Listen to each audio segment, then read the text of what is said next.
tight end episode of the Fantasy 4-Pack. It's your host, Ian Power, joined as always by Matt Vitale and Frankie Santiago.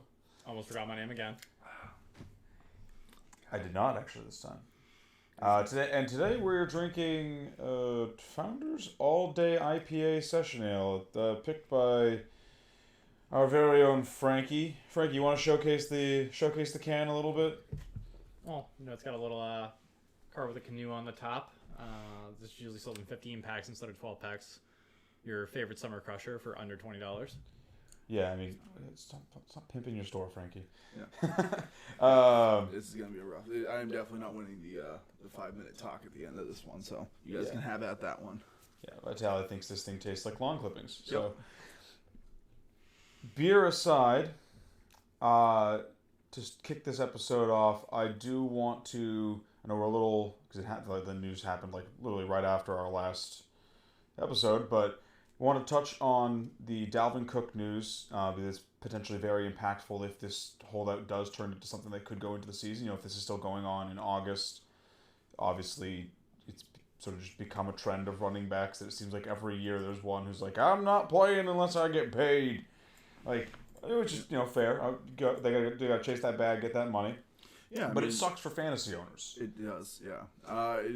It's one of those things where you can completely see how a position that is such short-lived as the running back and who gets run into the ground as hard as they do, that they really have to make sure they make that money on that juicy contract. And I wish they wouldn't hold out. I wish it would just all work out so that way we can have good fantasy, good football. Because I don't want to see backups out there. I'd rather see the cream of the crop out there. But as far as fantasy goes, it just starts that kind of gambling mentality of, if he slips, how far should he slip? If you have the 7th or 8th pick and you're staring at him in the first round, do you gamble that he's gonna come back immediately? And at this point, with all the other holdouts and how they've run, I'm probably gonna wash my hands of that and hope for good news. So for me, no. That's a big thing. So you guys know from years of playing fantasy football with me that my general strategy in drafts is to be as risk averse as possible, especially with those early round picks. If you want to take some gambles with your back half of your draft, that's where you should be taking the gambles. For me, I'm not going to be owning any Dalvin Cook this year, whereas I was considering it because I have the 2nd overall pick in our draft. Dalvin was someone I was looking at there. He's out the window for me now because for me, I can't take him over guys that I think have a guaranteed path to carries. So, there's no way that he falls far enough that I'm like, okay, well, now he's surrounded by guys that are a little more questionable. Like, he would have to fall all the way down to, just let me see here, like Leonard Fournette and Clyde Edwards-Helaire, basically, for me to start being like, okay, this is I'm not taking him in front of Aaron Jones or Austin Eckler or Nick Chubb. Like, Kenyon Drake, Josh Jacobs, all of those guys have a very clear path to how they're scoring you their points. Yeah. And the only thing that's going to derail that is injury. Whereas Dalvin, still an injury risk, never played a full season, and now he might not even be there to start this year. He might miss camp, if they have camp. And if he doesn't get paid, there's a chance this holdout goes into the season. Like, no one wants to be left holding the bag like they were with Le'Veon Bell when he just missed the season. Yeah. I completely agree. And then I think last year was a good... there's been multiple examples of players that when they sit out or they, miss preseason for one reason or another, not being able to ramp up into game speed with actual, playing against opponents, playing full speed, that takes some time. So that if you come back in mid-season when everyone else is in mid-season form and you're, week 1 form, that's a good way to get injured. That's just compounding on top of a guy who is injury prone and could, like I said, he could do what Melvin Gordon did and sit out half the season. He could do what Le'Veon Bell did and just not show up. So for me, I'm passing on him completely. I probably would wait longer than those guys because they're still. You say it all the time. You cannot win your fantasy league at the draft, but you can sure as hell lose it.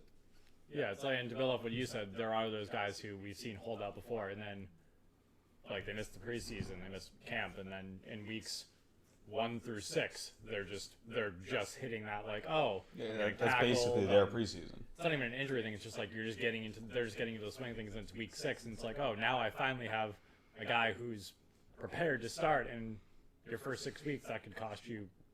You could be out of the running at that point, Yeah, basically. it's like, I mean, Like if you go 1-5 in those first 6 weeks, all of a sudden you're, up a creek without a paddle. yeah, and I mean, I'm not touching Dalvin at all. I don't even think that waiting on him is a good idea.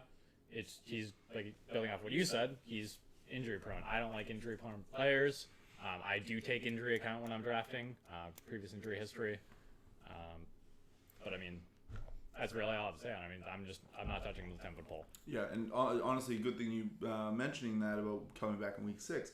He's a guy, like I said, you got to look at those teams that are going to go 1-5 because they're going to try and gamble on having the elite talent that is Dalvin Cook.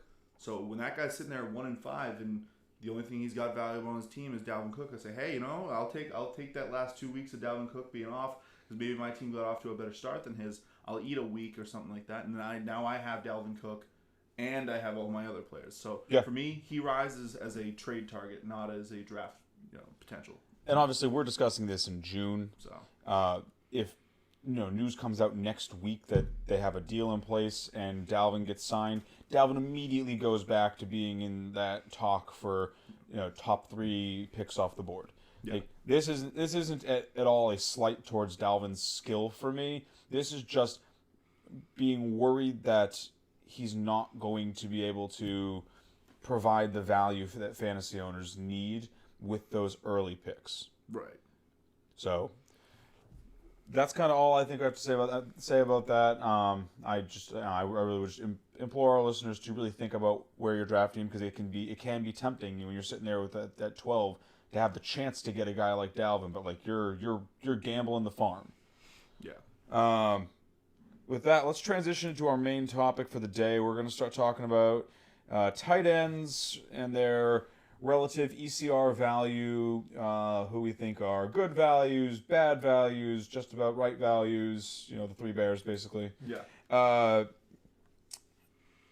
To lead that off, though, I want to start a little bit differently on this one because there are 2 schools of thought with tight end.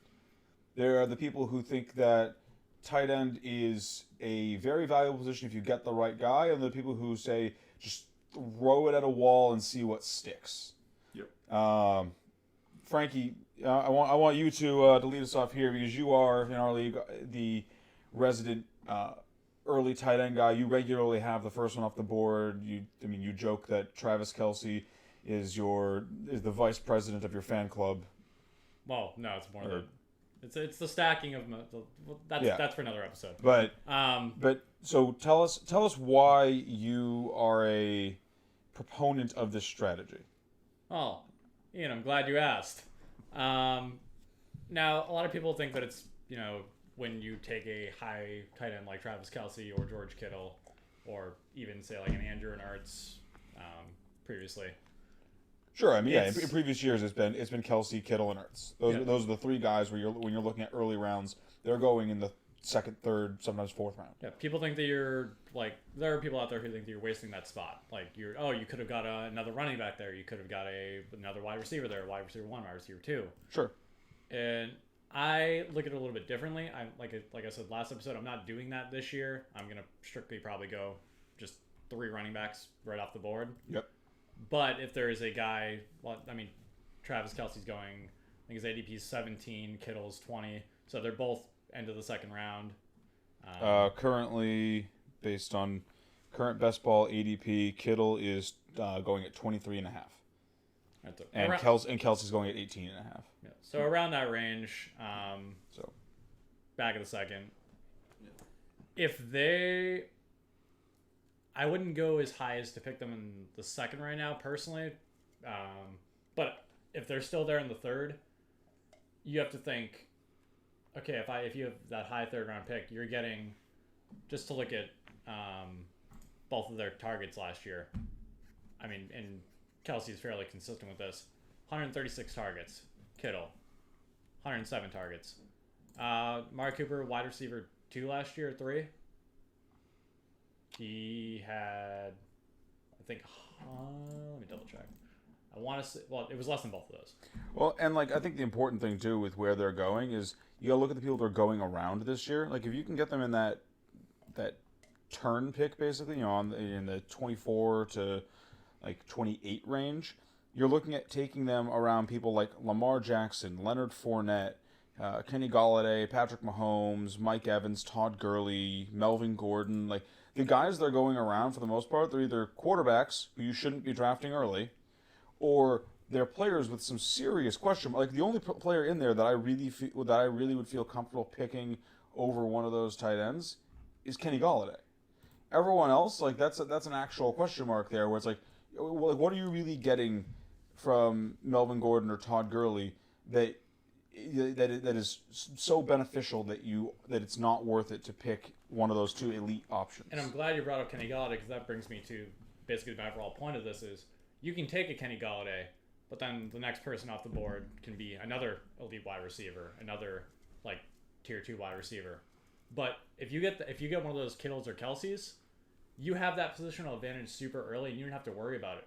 And there's only really those two. You're not going to get anyone else who's going to be on that same level. And each week, it's like, yeah, you can pick the wide receiver to go up against your opponent's wide receiver. Yep. Or you're going to have that easy positional advantage. You don't have to worry about it, and you can get another wide receiver later in the draft that has potential upside that is going to do just as well as your opponent's wide receiver that he picked at that same range. Right. And I actually like that you went there because I have the complete opposite. I would rather go dumpster diving for my tight end because it always seems that there's a couple guys who just you get those late rounds who can produce at a similar clip as the other guys. And you talk about, you grab the tight end and then try and hit on a later round wide receiver. I would rather grab the surefire wide receiver who's already shown he's got a cemented target share in his team and then go for the tight end who's got a high red zone percentage, or a guy who's maybe was injured last year, or a guy who's on his second year like T.J. Hawkinson. These are guys that you can get much later in your draft, and you don't have to pay that the premium price. The premium price. But what I was going to say is, right now you guys are kind of cherry picking this sweet scenario where you're going to get Travis Kelce at the back of the second. Right now he's trending in the middle of the second, and we've seen that tight end. That tight end one starts slipping up a little bit towards draft time because we usually see them go back of the first, top of the second. So if you're the guy with the 12th pick, 11th pick in your draft, I either take Kelce right now with my second pick, or I'm not seeing Kelce again. So that's kind of the mentality of some people you have to use when you're in the back of the draft or you're on those turnaround picks. You have to draft knowing that this group of players is not going to be there. You have to take the best one available. And that is part of it, is knowing your league. Like, if your league is someone who waits on tight ends, then sure, you might be able to get them at a relative bargain. Just one last thing to add to what you said. Yeah. So you said you got to make sure you get that guy who's going to have that volume, that consistent like wide receiver. I think before the show we looked at it. Where was Travis Kelce if he had been a wide receiver last year? Where does he rank? He was going to end up as I still have it up. So as a running back, he would have been the RB. He would have been the RB 15 last year. So he just behind Todd Gurley and Joe Mixon, and he would have been the wide receiver 12. So he would have finished just behind AR 15, right ahead of Mike Evans. So I mean, if you're getting a top 12 guy. And that's per half point PPR, just to clarify. Which I've stated before, if you're getting a top 12 guy as a wide receiver early, but you're going to have that guy in an extra slot on your roster, you're going to have him as a tight end, not a wide receiver. So you could potentially have 4 of the top 12 wide receivers on your roster. There's definitely value to be had, especially just to keep focusing on Kelce here. Because he does have the larger sample size, being he is the sort of the elder statesman right now of the position, unless you count Gronk, but I barely count him as a football player anymore. Like Travis Kelce, if I believe, if I recall correctly, that he has been the tight end 1 for the past 4 years. Like, and last year was a down. Last year was a down year for passing in general, but like it creates just an unbelievable level of just like safety and consistency at the position to have that guy who just, regardless of the tight end landscape, just year in, year out, he's just turning in these number one overall performances. And Kittle is looking like he's right behind him with that type of consistency where he's just like lockstep behind Kelsey, turning in these valuable performances, getting you consistent points every week. Because as someone who I've swung on this point pretty heavily over the years, I used to be very staunchly in Vitali's camp where I didn't believe that there was really any value in early round tight ends. And every year I was just getting boned by picking these Jack Doyles and Eric Ebrons in the 11th round and then having to ride them out for the first 5 weeks before just cutting them and trying to find a guy. And it's like the tight end landscape oftentimes very barren. Like there's not a lot of ability to find new guys, and it can really sabotage your season because then you're having to focus on getting a new tight end to replace them. A big factor that doesn't get considered with drafting that tight end early, if you miss, like if you hit the late round tight end, great, that's awesome. Late round tight ends very often don't pan out, and then you have to waste either if you're a waiver order league, you have to waste a waiver claim basically to lock down a tight end that could go towards one of those flashy waiver ads that you have every year, or if you're a fab, you have to waste fab dollars. With Kittle and Kelsey, it's barring injury, it's set it and forget it, which is a big part of the reason I think that there's a legitimate case to be made for taking them as early as they're going, because it just allows you to focus on other areas of your team now, because wide receiver is easier to find those guys who can give you the big performances. I mean, like look at last year, Hollywood Brown and Terry McLaurin both came off the waiver wire, and those were both very good fantasy options for people last year. Right, and like I said, I have come around. I'm less in the just scooping somebody I think might be able to do something with one of my last few picks, and I do shoot for that what I would consider the juicy middle, which, as we're going to get to, we like a lot of the guys in that tier 3. So I'd rather shoot into the tier 3 and completely let everyone else take these higher end guys. But when you look at it, even for the higher end guys, you can get value if you just let those first two guys go. Darren Waller last year scored 20 less points than Travis Kelce in half-point PPR. And this year, if you want Waller, you can get him around he's ranked right now about 60. Yeah. So beginning of the 5th. I feel more comfortable. I feel more comfortable taking Waller over letting over Deebo Samuel, Devin Singletary. These guys are guys who you don't know. Sure. There's a lot more question marks, to put it that way. Whereas I'll take Amari Cooper, who outscored Travis Kelce last year and is going after him. So yes, you'll get the positional advantage, but when I wash your points out with the guy I took after you, and then I got another guy, so like the whole not panning out thing, yes, they're a lot more lock, set, and forget. But if anything happens, like I said, I know you don't plan for injury, but if you have injury, if the targets start going another way, if the team starts moving in a new direction, you just spent a huge pick on a position that can go from gold to garbage. And I think that's actually a big reason why I'm not a fan of taking Ertz this year. Ertz is the big standout in that potential like tier 1 range where you look and it's like something doesn't feel right with Ertz. I mean, sure, he's still got a ton of 128 targets last year, 88 receptions. Like that's nothing to sneeze at, but you did see him take a step back last year. They like Goddard a lot. I'm personally of the opinion, I've told you guys this, like Ertz is someone who I would draft him if he was like going like 40 picks later. Ertz can't fall far enough because someone's going to take him for me to consider him a value, because I think Goddard has too much of a role in that offense and people just aren't respecting that yet, and I think that's going to come back and bite people this year. Yeah, like I mean, just another thing to touch on that. I just don't like the Eagles remind me of a running back by committee thing, except with tight ends, obviously. They also do running back by committee. Yeah, I don't. Doug Peterson just does everything by committee. I don't like committee teams. It's never been good for fantasy, because then you could have like a Patriots situation where it's like their running backs come out and it's like, oh, Sonny Michel ran for 200 yards and a touchdown. And then Bill Belichick's like, we're feeling The old Bellatrix. yeah, we're not feeling him this week. We're gonna go with the other guy. Bellatrix and Shanahanigans. Everyone who tried to jump on that Jonas Gray train after that 200 was it 204 and 2 touchdowns. Everyone was like, "Here we go. Here's the next big thing," and nothing ever again.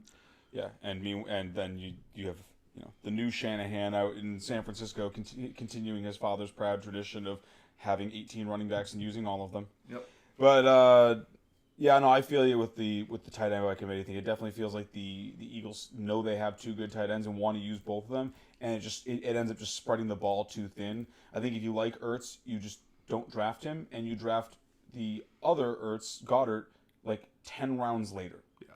Like I said, you look at the team, and like if you're someone who's just trying to look at it by purely numbers, you could see the Eagles sitting there clearly in the top for targets to a tight end at 235 targets when the next highest one was 180. You look at that, like, wow, I got to get that tight end. He's going to get so many targets. When you feel like they're being cannibalized between Goddard and Ertz, I'm all set. So let's jump from there. I feel like we pretty much covered the top tier guys. Mark Andrews is in there too, but he's someone who we're all of the opinion where his value is pretty fair. He is going at a discount compared to Kittle and Kelsey, and the Ravens like to throw to tight ends. They got rid of Hurst, so that there's more volume now for Andrews. I think he's a fine pick where he's going. Right. Let's drop down to that next grouping of tight ends though, because I know there's a guy in there that you really wanted to talk about and you already briefly touched on him in Darren Waller. You feel that he should be in the basically the top of you feel that tier 1 should be shortened and Waller should be leading tier 2, correct? Correct. I think people want to get down on him just because everyone's down on Derek Carr. Sure. But the thing with Derek Carr is, year in, year out, he has glommed onto that tight end. He loves his tight ends.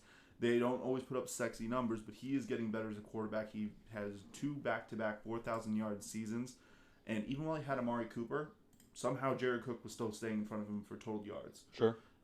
So people I see saw, they just brought in 2 new high-profile wide receivers. And yes, I think that spells the end for Waller being a top guy. I mean, he finished the tight end 2 last year in yardage. Yeah. 1,146 yards on 115 targets, 90 receptions. Like, that's probably not happening again, right? I'm not sure, but here's my thing. It has a very short expiration date.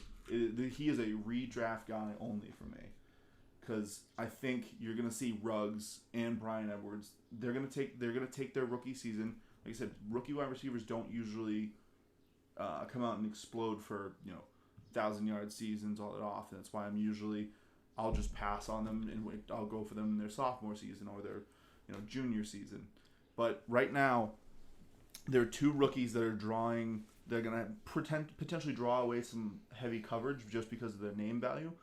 They're gonna be good for the team as a whole. Probably produce open up the field a bit. But Waller is still gonna be the actual guy who produces fantasy points on that team. And I think the thing to consider with Waller too, I'm not a Waller fan this year. I think he's going too early for my taste. I mean, the guys that are lumped in there with him, the Evan Ingrams, the Hunter Henrys, Jared Cook, those are all guys that I'd rather have compared to Waller, just because the path to targets for them is a little more concise. I don't trust the Raiders is really what it comes down to. Yeah, honestly, I love the talent of Waller. I just don't like the situation, because last year you had to have the stars align for him to get 115. You had to have Antonio Brown come in and then shoot his way out of town, and then just like injuries and garbage were the rest of their wide receiver core, and it was just Waller was the only one that was really catching anything. I don't know if you can count on that again. I think the main problem with the Raiders is honestly coaching. Derek Carr, everybody likes to shit on Derek Carr, but he didn't have that bad of a season last year. Threw the ball 500 times, had a 70% completion rate, 21 touchdowns, 8 interceptions. It's not a bad year. 4,000 yards. He's just a coward. He doesn't push the ball. He doesn't try for anything. he seems like he's just like a scared little puppy behind that offensive line at times. Yeah, I mean, I think it's just he's never been like a sexy name. He's never been able to win games. That's been their problem. I mean, you look at their records over the last 5 seasons: 7-9, 4-12, 6-9. They had that one good season with 12-3, then 7-9 I again. believe that was the year he broke his leg. Yeah. Yeah. Like it just for me, it's Derek Carr is just slowly progressing into an average quarterback, and I think the big thing that helps that team, Josh Jacobs. Josh Jacobs takes pressure off Derek Carr that allows him to actually utilize his passing options. And like I said, yes, there was a lot of injuries that happened last year, but they replaced that with just rookies. They didn't bring in a veteran talent like Antonio Brown. They pumped it full of good young talent that will develop later. So I'm willing to buy in for this season. So let's jump to, because I mentioned all of the other guys in this tier, except for one, who I intentionally left out because he doesn't belong in this tier. And that guy, to me, is Tyler Higbee. Like, I feel like, so recency bias is a real thing in fantasy football. And to me, this feels like the fantasy community as a whole just threw their brains out the window and all bought Tyler Higbee jerseys. And, like big foam fingers, #1 fan. Like, are we forgetting that this guy collectively over the course of his 4-year career, the first 3 years of it, he had roughly the same amount of targets that he had last year? Like, why are we just throwing out that sample size and being like, well, Tyler Higbee's the man, I guess? Like, he was playing behind Gerald Everett to start the year.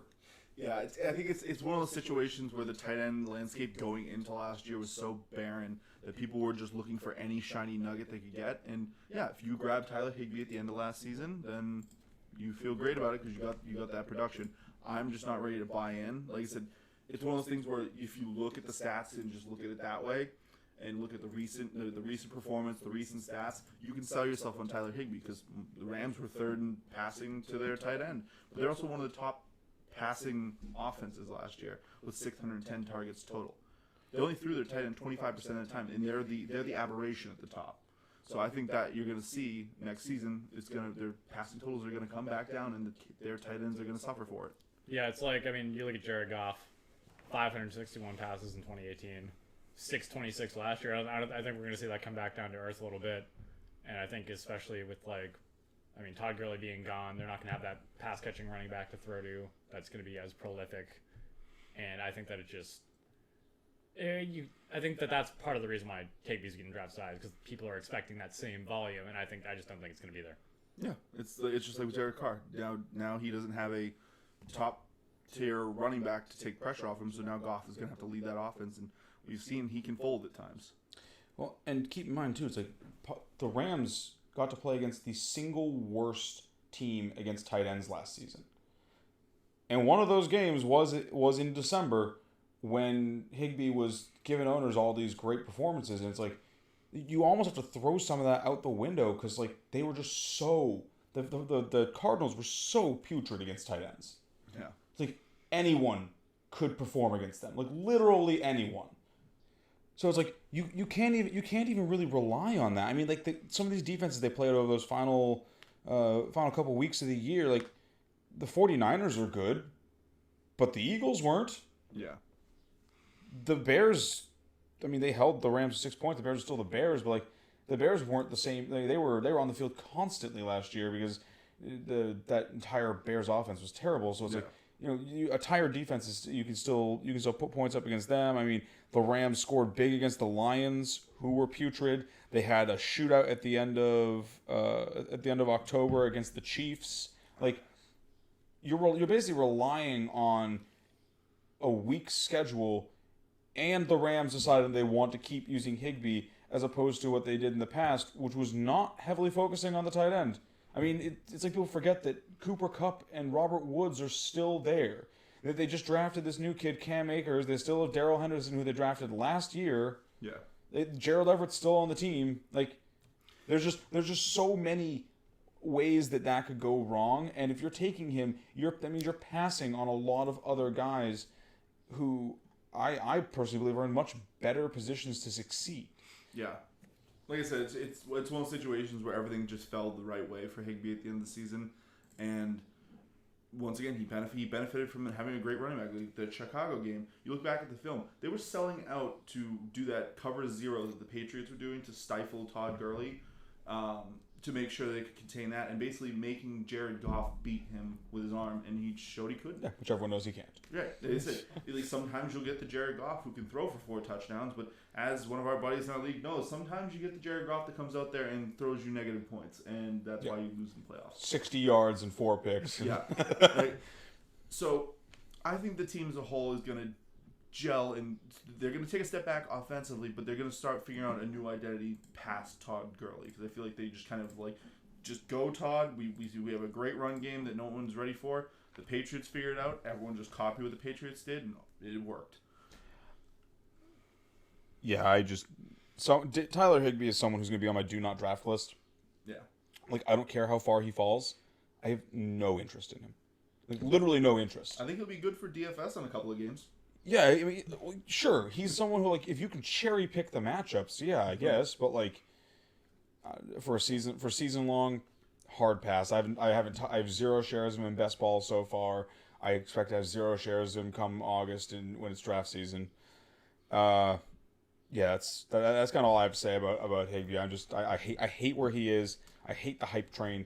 I hope the hype train keeps building so that someone burns too high of a pick on him, and I just get to laugh and then take a discount on someone else. Yeah. Let's jump down to tier 3 now and talk, because this is the tier that I'm really interested in this year. I mean, there's some guys in tier 2 that I like. You know, you could convince me to buy into Waller. You could convince me that Evan Ingram or Hunter Henry is worth their 6th or 7th round ADP. I'm fine with Jared Cook because Breeze likes to throw to the tight end. But tier 3 is where the money is, I think, this year for tight ends. Like, tier 3 is just so many potential breakout guys. Yeah, like, this is just like our wide receiver episode. We were talking about this. We were just gushing over all these tier 3 guys you could get with a later round pick who could turn into a tier 1 or 2 guy. I just think with tier 3, there's just so much here, and that's so opposite of last year. Last year, you were clinging to the 5th guy. Like, yeah, you don't get Hunter Henry, and you're like, well, guess I'll die. Yeah, you were just like, you just saw this abysmal cliff, and you were just clinging to that. Like, maybe I can get the 5th tight end. Please don't make me have to go bargain bin shopping. And now you're just looking down there, and you're like, I could be happy with a season long where I can get 1 or maybe even 2 of these guys if you want to try and roll the dice, and you want to go with Jonnu Smith and T.J. Hawkinson or something like that. But I mean, like, right now, this tier is starting in the middle of the 8th round. yeah, Like, Austin Hooper is the highest guy in this tier, and his average draft position in best ball so far this year is 101. Like, the guys he's going around there, you're looking at, like, Deontay Johnson, Christian Kirk, Tom Brady, like... Yeah, like that. This is one of the. You're looking at backup, like, you're already on the running back 44 and wide receiver 39 when Hooper's going off the board. Yeah, this is one of the reasons why I am shying away from we'll call it my patented, hey, just draft the highest tight end and call it a day. So you mean you're seeing the light and that I'm right here? Yes, I am agreeing with you. Right. I know it's weird. Just wanted to make sure. But no, in all seriousness, like, the amount of tight ends down here is what's making me shy away from that strategy, because I see the value in the guys that are down here, and it's like, oh, It's kind of a unique year. yeah, I don't need to waste that Travis Kelce or George Kittle pick. Now I can actually get that 3rd running back secured, and then move on to these guys in later rounds, and be comfortable with it. It, like you said, it was like the Hunter Henry drop off last year. It's like, okay, well, I'm not really comfortable taking any of these guys later. Yeah. So before we really dive into this tier, I know me and you are both very comfortable taking Austin Hooper where he's going. We like his situation in Cleveland.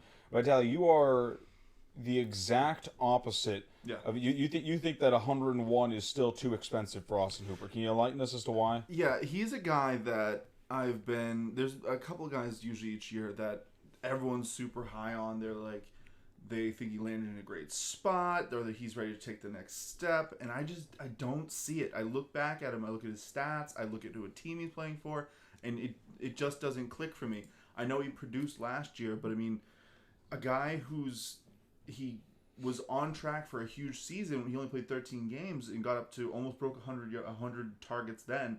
But before then, 88 targets, 65 targets. Like I said, it does take them tight ends a little while to get online. But he was also with the Falcons, and the Falcons love to air it out. They get a lot of garbage time. They usually get a lot of garbage time touchdowns, and that's something I can buy in on, and that's why I like a lot of the Falcons players this year. And you know what? I kind of like Hurst this year as a nice, cheaper guy, but there's a couple others I like more in this tier. But then when I look at it, and he went to Cleveland, and Cleveland last year was near the bottom of the barrel when it comes to throwing to the tight end. So it's just those things together just make me think, why am I going to buy in on David Njoku 2.0? I think he's a little more talented than Njoku, but Njoku had the athletics. And we've seen with guys who are hyper freak athletics, like Rob Gronkowski, they can muscle their way into getting a catch that others can't. They can fight for extra yards because they can just bulldoze those safeties who are and cornerbacks who are only 5'8", and they're sitting there at 6'7". But yeah, like I said, mainly for me, it's looking back and seeing Cleveland with Odell Beckham, Jarvis Landry, Chubb, Kareem Hunt. It's like, why am I going to buy in on a tight end when we know that pass-catching running backs and tight ends don't mesh? They cannibalize each other's targets, and I think Kareem Hunt is a much better passing option than Hooper. So if I was the Browns, I'd be scheming to throw it to him. So a big thing for me with Hooper, because you mentioned that the Browns are like near the bottom of the league as far as fourth from the bottom. Yeah, as far as passing volume, there's passing volume for tight ends. Yeah, and there's a few things. There's a few things that I think changed this season and affected them last season that you have to consider when you're throwing that number out there.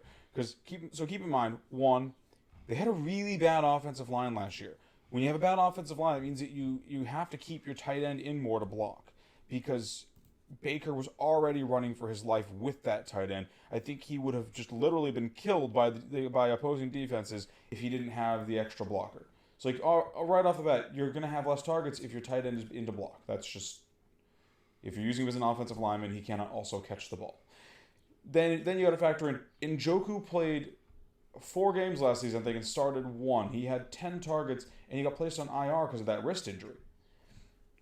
When you lose a guy like Njoku, they went out and picked up Ricky Seals-Jones. Like, hey, don't you? He's terrible. Like, when he is your best tight end option, all of a sudden you don't really want to throw to the tight end anymore. Especially when, like you said, when you have Odell Beckham and Jarvis Landry and Nick Chubb and Kareem Hunt, like you have other legitimate options that you can throw to that are going to sustain your team better than hoping that Ricky Seals-Jones pulls in a game-winning touchdown for you or something. Like,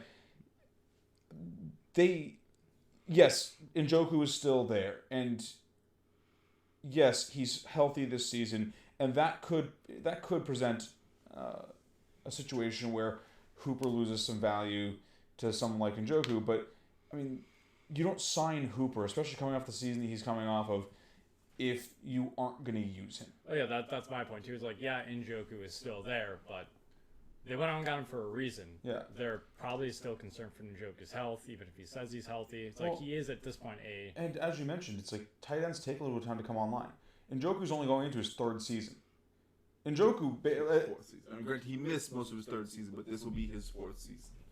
Sorry, he's going into his 4th season, yes. Well, but 2019 barely even counted as far as development for him when he gets 10 targets on the year. Oh yeah, I understand. He could be legitimately being looked at as just the Browns' future at tight end, or maybe they want to run some 2 tight end sets and they want to have him learn behind Hooper, who does have more experience at the position. And another thing is too, it's like, I mean, I didn't like Baker last year, and I like Baker a little bit more this year. You're getting another more experienced Baker. You're getting that guy who has a year under his belt now, another year under his belt now, where he's like, he has that experience with this team, and like, they're obviously going to mesh more. He's going to have that new piece with Hooper, so he's going to have the. I think Baker's going to be fired up. He's going to but as far as the team in general, it's more of like, they're going to be a hot team. If they start off hot, they're going to be really hot. If they start off, you might start to see like Hooper's numbers go down if they don't get that hot start. If like Baker's I think struggling. you guys way overrate the need of a hot start for, like, you guys both talk about it like it's a make or break for this Browns team. Hot starts don't really matter. Like, it's helpful, sure. You always want to have good, like, positive momentum, but the target, it's not like the Browns aren't going to throw the football if they get off to a bad start. The targets are still going to be there, and Hooper is going to be a primary beneficiary of said targets. And the big thing for me, too, for why I like him, once again, the Browns upgraded their offensive line heavily over the offseason. I mean, Jack Conklin he's going to be an anchor for that line. That'll let Baker have more time to throw. It means they don't have to hold tight ends to block as much, which means that Hooper can be out there running routes instead of stopping Baker from getting put on his ass. The other guy that I wanted to touch on before, because really when I look at this tier, I almost want to call this tier the breakout tier. Yeah. All of these guys, with the exception of two, all of these guys feel like they are potential breakout guys. The two that aren't are obviously Hooper and Rob Gronkowski. Hooper I'm a fan of. I think as a show, we are all in on the why is Gronk still on the football field argument. I don't have a ton to say about Gronk other than I think he's going to be great for actual NFL football and helping the Buccaneers team succeed. I think he is a trap at the position for fantasy owners because he's going to be someone who you're going to probably draft instead of one of these other guys, hold for too long, and then cut him and be SOL because there's nothing out there to find. Yeah, so you think he's gonna be O.J. Howard? Yeah. This year's O.J. Howard. Yes. Well, I mean, that's what he basically is. He is the O.J. Howard of that team now. He's going to be that guy who's going to get their targets cannibalized by Mike Evans and Chris Godwin. Well, the one upside for him too is like at least he's not going where O.J. Howard was going last year. O.J. Howard was a 4th, 5th round pick last year. Gronk is considerably later than that. He is currently going But wait, look at that up. It's 92. That's still So 7th round. That's definitely still too, because 7th round you can get some quality, flex receivers. I agree.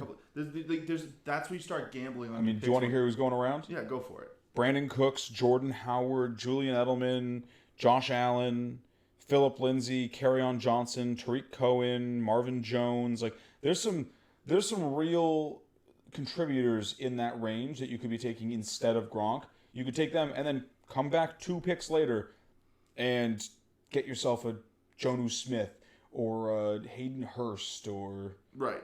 And I just think with Gronk, I think why he came back, I can completely understand that. Because my thing with him, for me, I can understand it, is he is now going to a system that's a lot more laissez-faire, a lot more easy to deal with than Belichick's system, which we've seen time and time again. It's a tough system to learn. It's very serious, a lot of hard work. The scheme is complicated. Belichick's not a hold your hand friendly kind of coach. And now he's in Tampa Bay. He's in the hot weather. He's back with. He's got Bruce Arians. He's got Bruce Arians. He's like the cool dad of coaches. Yeah, he's the cool dad. We lost today. We're gonna get a couple beers after the game, regardless. You did your best, kind of coach. And I think that's what he's looking for now. And I think the other bigger things are he got to rest for a year, and if he's looking at it as far as legacy wise, he's one of the most skilled tight ends to ever play the position. But even me, a Patriots fan, with his jersey, I can't tell you that he's the best tight end of all time when there's a guy, Tony Gonzalez, who did that position for years and missed like 2 games. And I think he had a 19-year career. Yeah, he missed like 1 or 2 games throughout the whole thing and was productive almost every single year. I'm looking at it for him, and he needs to tack on a couple more years. I'm slowly working my way into it that he might be okay, but it's just there's too much that can go wrong with Gronk. He needs the stars to align. He basically needs Brady to come in and just push Mike Evans to the side and be like, I'm just going to take these targets and put them to the big guy I know and I like. I think that's one of the main benefactors, too, is like he does have that guy at the helm who is probably going to give him those red zone targets. And, I mean, Gronk in the red zone, over the past couple of years, there have been fewer people who've done it better. This just feels to me like people are chasing the ghosts of fantasy past. Like it feels like they remember Gronk from like 2016 and they're like, oh yeah, that was awesome. Let's go get Gronk again. And then it's like Gronk's never been healthy. he's someone who, sadly, just because of his size, he gets hit hard in weird ways because people have to hit him weird to take him down. And he's always beat up, it feels like. He's older now. He feels like Big Ben of tight ends, where it's just like, when in his heyday, he was awesome. He was that guy in the Redskins game where he's running down the field, 2 Redskins players hanging off him and just throws both of them off and keeps going. Like, but he can't do that anymore. He's too old. He has too much wear and tear on the tread or on the tires, and it feels like people are remembering fondly what Gronk was, and they're turning that into their expectations for him this year. Right, and I think that's something when I first started playing in the league, that was something that was a legitimate thing to try and trade, and I think it still kind of carries through. People look at the name a lot when you're sending that deal out. So guys like Rob Gronkowski, Aaron Rodgers, they're a lot more or less valuable, and we know that there's other people who should probably go over, but there's still those guys who are going to go on, just grip to that name and be like, but it's Aaron Rodgers though, it's Rob Gronkowski. Like, I think a better example, he's Steven Jackson now. Kinda, yeah. Yeah, he's that guy who, he used to do it. He did it real well, and maybe he still has one. But no, he's. I mean, do you remember the last time he played a full season? Do you know when it was? I'm gonna guess. It's gonna shock you. 2014. He hasn't played a full season since 2011. He had a 16-game season in 2011, and then 11 games, 7 games, 15, so close, but not a full season. 15, and 14 and 15, and then the last 3 years, 8 games, 14 games, 13 games. Yeah, so he's a guy that you at least, I think, while we don't stat for injury, I think you at least have to pull 1 game off of him, because best case scenario, they're playing hot, they're going to get a bye, they're going to bench him in week 17. Granted, most leagues are done by week 16, or they finish week 16, so you don't have to worry if they're resting guys in week 17. But we know he's gonna have a rest game if he gets banged up. Maybe they try and do one in the middle of the season because has a lighter frame now. He's not as bulked up. I mean, granted, he said he's bulking up for the season, but he lost a lot of weight right after the season started. Yeah. It's tough. It's tough to lose and gain all that weight quickly, like he's doing too. It's like it's bad for the body. Yeah. I do still want to touch on, because this, like I said, we kind of view this tier as the breakout tier. Yeah. So to wrap up this tier before we talk on basically the only other guy that I think has any real potential impact this year, let's go around the table. I'll start with you, Frankie, and just talk about who your breakout guy in this tier is and why. Who's the guy in this tier that could legitimately be like that championship winner for you? Like I said in our very first episode, my guy this year, Noah Fant. I think he's one of my favorite parts of that Denver offense now. I think him and Drew Lock mesh nicely in the 11 games he started last year. I mean, I think that it can only go up from there. I mean, they're adding a lot of pieces, like Courtland Sutton's got another year. Mm-hmm. Melvin Gordon's there now. I think that offense... Jerry Jeudy getting added can't be bad for it. Yeah, like it's. I think that they're going to be one of those offenses that people sleep on, and I think it's going to be kind of like that. Oh, they're like, you're like, oh, how is this offense doing? Oh, they're putting up like 3-4 touchdowns a game. Like, they're going to do it quietly because they don't have that flash guy. Like, and I think that Fant is going to be one of those tight ends where it's like, you're going to look at his numbers and you're going to be like, oh, I haven't heard a lot about this guy. How's he doing? Oh, in 11 games he got 562 yards, 3 touchdowns. He's averaging 35 yards a game. I mean, those aren't spectacular numbers, but it's only his rookie season. Yeah. He's going to have another year under his belt. Him and Drew Lock have that connection now. I think it's going to be a year where you might see him go over 1,000 yards. I mean, a lot of people viewed him as essentially the best prospect tight end last year. Like, he was someone who people were really, really high on because his talent is crazy for what he brings to the table. My big issue with Fant isn't actually with Fant.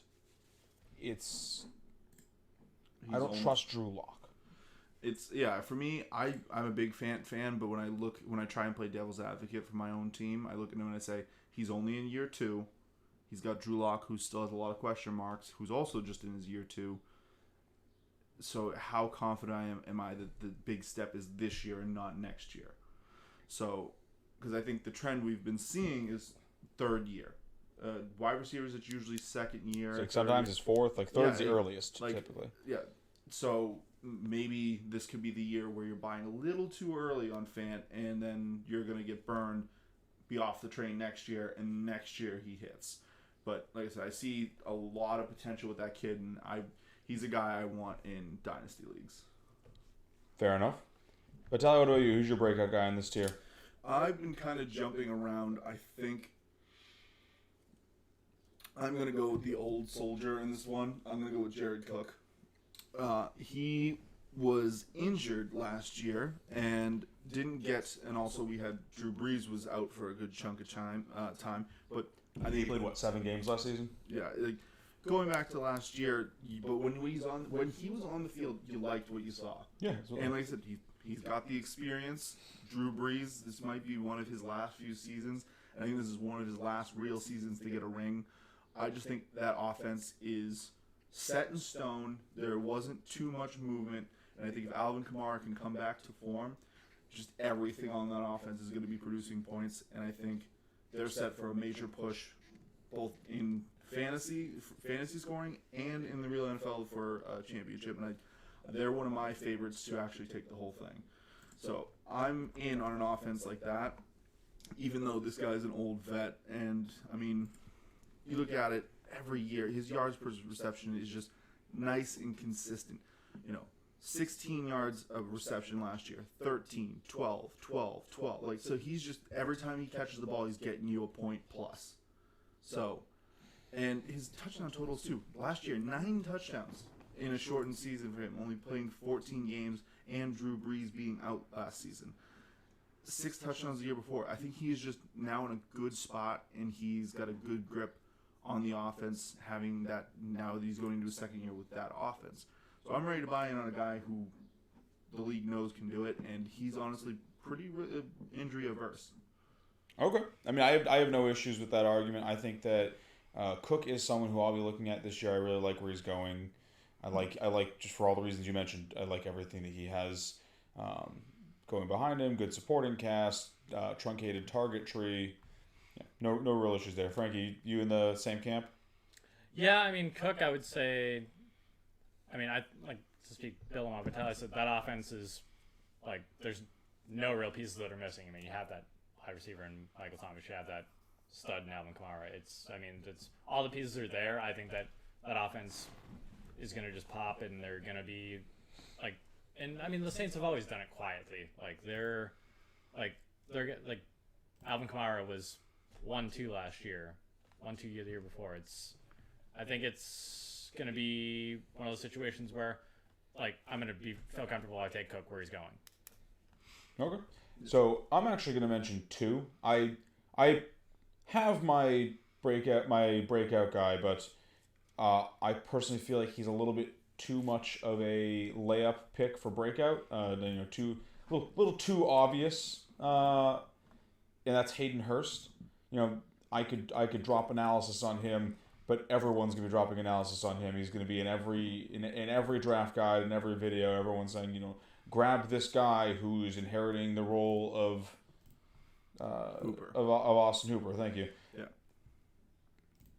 I mean, he is a great pick. If you end up settling on him, his value is very low right now as far as draft value goes. Like, you can get him cheap. He's going around the same pick as Jonnu Smith, T.J. Hawkinson, who's the other guy I really like. He's going behind guys like Hooper and Fant and Gronk. When you add on top of that the Falcons like to throw to their tight end, Hooper, had 97 targets last season, I believe, and those are all just up for grabs now. Yeah. They also paid a second-round pick to get Hurst. You don't drop a value pick like that if you don't plan on using the player. And then on top of that, this is looking like it's going to be a boom year for Matt Ryan. They went out and got Todd Gurley. Speaking to your point for Jared Cook, that's an offense that has a short target tree and a short target tree. They throw a lot, and they like to target their tight end. I'm happy getting him if I can get him, because he's someone who I think is going to be a delight for fantasy owners to get. It's like a perfect storm of everything aligning. But like I said, I think he's a little too easy of a pick. There's no real like counterpoints for me for him. So I'm going to instead talk a little. Unless you guys have any negatives that you want to mention about Hurst before I move. I was going to jump in. So yes, there is the nice thing that he's going into his third year, but he's never been the guy on the team. I mean, last year was his most targets. It was 39, and this was on the team that threw to the tight end the second most. So you just sat behind Mark Andrews last year on Baltimore, just watching all those targets go to the tight end one. It's with him. It's the stars are aligning for him, but it's kind of everything. You're hoping that they actually align because it could come in and he actually might not be able to play. Like we haven't seen yet that he can do it, so he might be one. Where he's looked good in a small sample size. Right. That's kind of what it is. He's looked good in a small sample size. So you have to extrapolate on the unknown. So he's not a guy that you have a catalog to look back at and say, he did this, he's going to do this now. And I think that's why he's going as late as he is. Right. So it is sort of baked into his price. Yeah. So like I said, I'm really happy about T.J. Hawkinson though. I mean, the big thing that I don't like with him is primarily his age. I mean, as we've touched on a couple times tonight, Hawkinson is someone who is a second-year tight end. But I don't necessarily think that matters for him. Hawkinson looked like a really complete player last year. The big thing that he struggled with was drops. But aside from that, he was someone who looked like he was doing everything right. He just has to learn how to, catch the ball correctly, I guess. Yeah. And he did have that massive week one that showed that he can do it at this level. A big reason that I'm in on Hawkinson, especially given where he's going. I mean, when you look at ADP right now, Hawkinson's going on average at the beginning of the 10th round. He's going around guys like Justin Jefferson, Mike Williams, Darius Slayton, Mecole Hardman, Sterling Shepard, like guys that you're just picking them up to pick them up. They are like back of your bench depth. Yeah. You look at a guy like Hawkinson. Hawkinson presents legitimate league-winning upside. I mean, the biggest factor for him, Stafford's back. Stafford is a huge boost to him as far as value goes, because as we've stated in our quarterback episode and in our wide receiver episode, when we were talking about Kenny Golladay, like I like him for a lot of the same reasons I like Golladay and Marvin Jones. You are going to look worse when you have nobody's throwing you the football. Yeah. Stafford, for all of his real life quarterback issues where like you wouldn't necessarily want him as your real life quarterback, he's a great fantasy quarterback. He loves to sling it. The Lions seem committed to letting him sling it. Yeah. I mean, last year before his injury, he had 2,500 yards and 19 touchdowns in like 8 games. He puts up good numbers while he's on the field, and if he can stay healthy this year, I think that's what you like about Hawk is you like that what you saw in that first game. Like when you go back and actually look at his stats, like the yards and the touchdowns, it gets gross real fast after that first game. It does, but you also remember Matt Stafford went down, and then after that, but the thing you're buying in on is the targets. The team wants to use him. Yep. I mean, he was third. He was I think third in targets on the team. Yeah, I mean, like you look at it. He had a couple dip weeks, but other than that, it's 6 targets, 5 targets, 1. Then he had the dip of 1 target, then 7, 6, 2, 2, and then 11. I mean, granted, you were killing yourself that game because you got 11 targets, 6 catches, and only 18 yards. Like, that feels real bad. And then after that, he was hurt. So experience-wise is a knock against him. And if Matt Stafford goes down, then you just sell. Or if you're in Dynasty, you just stash him on your bench and hope for better days.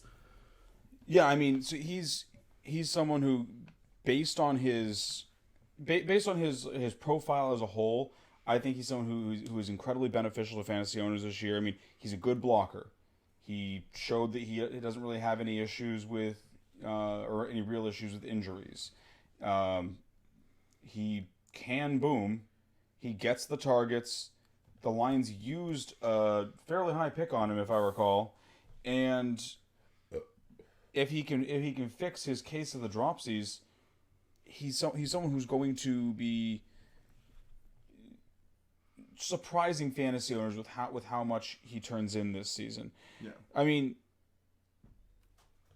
when I look at guys that he's going around, like, there's no one else to me in that range who I think presents the same level of upside either. That's a big thing for me. Like, when you're comparing him against guys like Jonnu Smith and Mike Gesicki and Dallas Goedert, like, admittedly guys that I like, they're also presenting some value at the position, but guys that they're not really sexy. Like, they're going to go up there and they're going to get you 45 yards on 4 catches, maybe a touchdown. You're getting 6, maybe 7 points a week from them on average, and then, you know, if they get the touchdown, you're happy. But it's like they're not going to be out there like, potentially winning you weeks. Yeah. Hawkinson is a guy who's going in a range where the players that you're picking there literally don't matter, and he's someone who could pull in a legitimate week winner for you.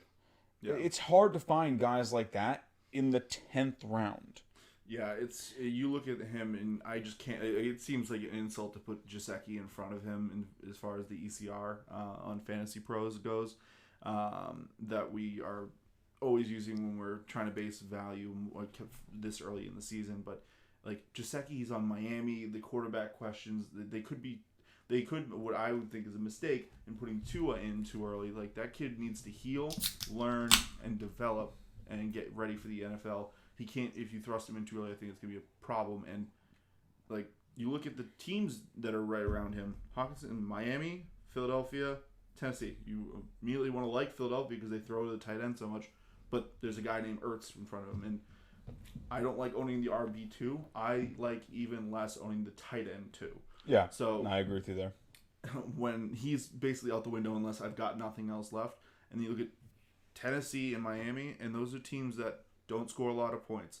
They don't throw as much. Like, Tennessee is much more happy just handing off to Derrick Henry 30 times a game and letting him just run down the field while Tannehill throws 15 balls a game. Whereas Detroit is the exact opposite. They need to put up points because their defense just lost one of their best players. Granted, they replaced him in the first round, but that guy's still a rookie now. So this team's going to be airing it out. Garbage time touchdowns still count for fantasy, so yeah, there's just a lot to like there. Yeah, they're a team that has a bad defense, and they should be playing from behind a lot, right, which is going to mean that they're going to be throwing a lot, which in turn means that they're going to obviously have a lot of targets for their receivers. The final reason for why I'm high on him, we briefly touched on it, was saying that he had a high target share last year as a rookie. When I look at this Lions team, and I look at the other receivers on their offense, none of them scare me. Like, so obviously Kenny Golladay and Marvin Jones, both great. They're both going to get volume. Yeah. Let's look at the guys behind them. How does Geronimo Allison do it for you? You scared of him? I mean, last year everyone was saying he was going to be the next number 2 for him, and then the Lazard King came out. Or like, what about Quintez Cephas, their rookie they just drafted? You particularly worried about Quintez Cephas taking a large target share? Quintez Cephas. That sounds like he's a great Egyptian pharaoh. So yes, if he does get magic powers from his Egyptian rule, then yes, I do fear him. And then they still have the senior citizen Danny Amendola on the team. Oh, I think you mean the man made of glass. Yes, he is also made of glass. He's a tough little boy. He's like the character from SpongeBob, where every morning he wakes up and breaks all the bones in his arms. And then in the afternoon, he breaks all the bones in his legs. Yeah. I just I look at that team, and there's literally no one on their team that scares me as far as being able to pull targets away from someone as talented as T.J. Hawkinson. The running back core is a mess. You don't know if it's going to be Kerryon Johnson or DeAndre Swift, and it's just like it's a situation where they're going to be throwing a lot, and the targets are getting funneled towards their top 3 guys, who happen to be Kenny Golladay, Marvin Jones, and T.J. Hawkinson. The only thing I could see really derailing his season is if Stafford gets injured again, or if he just still can't figure it out and can't figure out how to catch balls. Yeah, I mean, you got to see that they have to invest in this kid. They used the 8th overall pick on him. Yeah. It's not that common for tight ends to go that high, and like I said, he was the guy that everyone was looking at saying he was the clear number 1 in that class, and I believe that was also the same class that had Noah Fant in it. Yeah. So I mean, that was just a ridiculous class, and he's still the cream of the crop in it. So like I said, him and Noah Fant, there's a reason I like both of them, and I think they're both going to be great options for this upcoming year. Yeah. I mean, and then after him, there's really no one else that I think is. I mean, sure, Dallas Goedert's fine, but after him, there's no one else that I'm really particularly interested in grabbing. I like the 8th through 10th round is when you should be looking at addressing your tight end situation because the landscape gets gross after that. Yeah. You know, tier 4, you're looking at like Jack Doyle, Eric Ebron, Chris Herndon, Ian Thomas, OJ Howard, just like a bunch of guys that you do not want. The only one in there that I'm somewhat interested in, obviously the addition of CeeDee Lamb made me less interested. Jarwin was actually initially my pick for breakout of the year for tight end until they drafted CeeDee Lamb. Jarwin obviously he's inheriting the tight end role from Jason Witten, who has since moved on to Las Vegas. And that has been traditionally a very valuable role to hold. Yeah. You aren't going to get a lot of fantasy points out of the Dallas tight end position, but every year it seems like Jason Witten found his way to being a low end tight end 1. He's just one of those guys where kind of like I was saying, he's just going to go out there and catch 4 passes for 45 yards and a touchdown, and like you're never going to be upset about that. Yeah. Jarwin is a guy where if you miss on all these other guys, he's who I'm taking, just because while I think his breakout window is tougher now because of the guys around him. I'm not worried about him. He's someone who's just going to go out there, he's going to catch you some balls. It's not going to be sexy, but he's going to get you points. He's not someone like Kyle Rudolph where he's going to get you 1 pass for 12 yards and a touchdown on like a weekly basis, or he's going to get you nothing. Like, you can at least count on him getting a few catches for some yards, and if you're playing in full point PPR, 4 catches for 45, that's 8.5 points. Yeah. For me, when I look down there, it is pretty gross. I'm one of those people that's still in and still like ready for that Chris Herndon breakout, that one that everyone was projecting. And last year, Adam Gase is bad for fantasy. He is. He's the number one reason why. Let's run him out of town, and then we can talk. Yeah, he is the number one reason why I'm off that team. But I mean, that offensive line, like everything for. When we talk about the stars aligning for certain players and like why like Tyler Higbee, what I want to say for him, I feel like the Jets as a whole last year was an example of the stars aligning in the absolute worst way. First year with Adam Gase, he has Le'Veon Bell. He says he doesn't want Le'Veon Bell, so that's a great way to start with your team. Your quarterback goes down with mono. Like everything that could go wrong with that team did. Like they had another guy that I liked in Robbie Anderson. But Robbie Anderson only wanted to run 2 routes. He wanted to run straight, and he wanted to run straight and then fade a little bit to the side. That's about it. So when I look at Herndon, he's like an interesting if all else fails, and maybe I want a support tight end on the backside. But that's it. Well, like I said, there's no one further back that I think really merits any actual discussion. If you're picking those guys, the position's done. Just trade for someone in season. So that's gonna wrap up our tight end chat for now. Let's do a quick beer check. See where you guys are at. Nowhere close. I'm down to here on number 3. All right, you are our leader then, Frankie. So the floor is yours to wrap up the show. What would you like to talk about? All right, guys. Well, you know how much I love Pat Mahomes. And you know how much I love taking my quarterback in like the 3rd round. Audience, I'm just going to say... Maybe you shouldn't admit that. Okay, this is 5 minutes, all right? No. Don't be me. Don't take your quarterback in the 3rd round. It's coming back to bite me in the ass several years in a row now, where I do get that Pat Mahomes. And it's just... I always feel like I'm missing that one guy who could have sent me to the chip. And like I think it was one year it was Pat Mahomes, Julio Jones, and Todd Gurley. And I felt like, if I had that one other receiver or that one other running back, I could have probably made it there. Instead, last year, I was on the playoff bubble relying on Rashard Penny to, get me a touchdown. Or Rashard Penny to get me yards. And I think I won my matchup by 0.6. But I digress. Take that running back. Take that wide receiver. The quarterback differential from your Pat Mahomes's to your whoever you're getting in the whatever round quarterbacks are going in, whether it be 10th or whether it be even 14th, is going to be much less than your differentials for running backs that you're getting in the 2nd versus the 10th or the 14th. And I just think that no one should have to suffer what I've suffered these past couple seasons. I yield my time. All self-inflicted. Yeah. Only you could get Pat Mahomes in the 11th round and Todd Gurley as your keeper in the 2nd round and still not win. It's a special kind. I made it to the finals. All right. You should have. Well, that's going to do it for us today. As always, if you're enjoying the content we're putting out and you want to see more of it, hit that notification bell, give us a like, subscribe to the channel. Put us on for your dog. It helps. We're especially as a new channel. Every bit the views and the likes and the subscribes help a lot. And if you think we're good at what we do, maybe tell your friends about it. Maybe not the friends that you're in a league with, but some other friends that you aren't competing against. Tell them to come check us out. You know what? I'll challenge them. If they think we suck, send it to your friends in your league, because then they'll take all the players that you don't like. Yeah. Talk us up big if you think we suck, and we can give them the advice instead. Yeah. But that's gonna do it for us today.